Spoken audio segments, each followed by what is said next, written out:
Sa dami ng kwarto dito, alin ba ang dapat na piliin ko?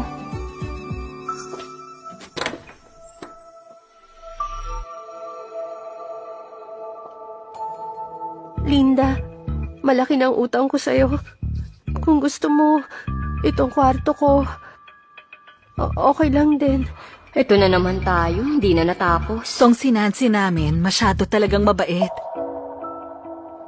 Si Lola, ganyan din ako kino-comfort.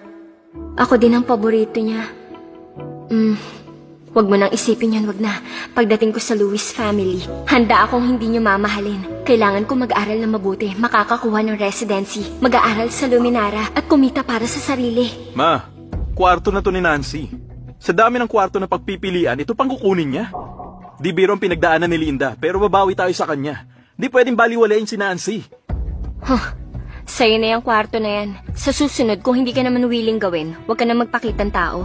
Hindi Hindi naman, Mama. Hindi ganun.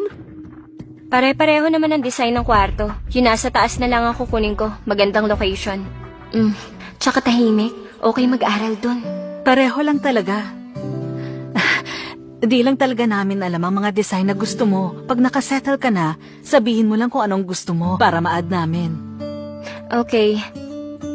Linda, pwede mo na ba akong tawagin na Mama?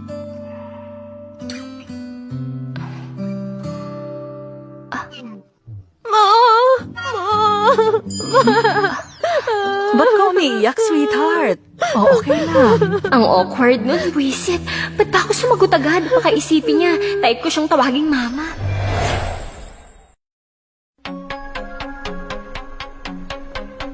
Ay, sa wakas, makakapag-aral na ako sa Capital City. Siguradong tataas na yung score ko ng 700 points.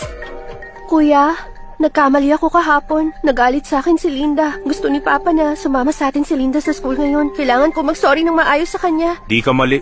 Huwag kang mag-sorry. Tara, dali na. Ha?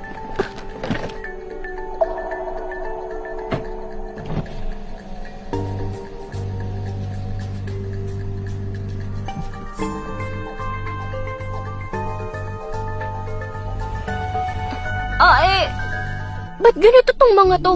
Saan ako kukuha ng taxi dito sa Villa District? Hindi ako pwedeng maliit sa klase. Hello, Pa? Grabe tong si Papa. Pinasabay ako sa kapitbahay naming si Ethan Miller. Di ba siya yung type talaga ni Nancy Lewis? Kahit na tinatanggihan niya ang arranged marriage niya kay Nancy,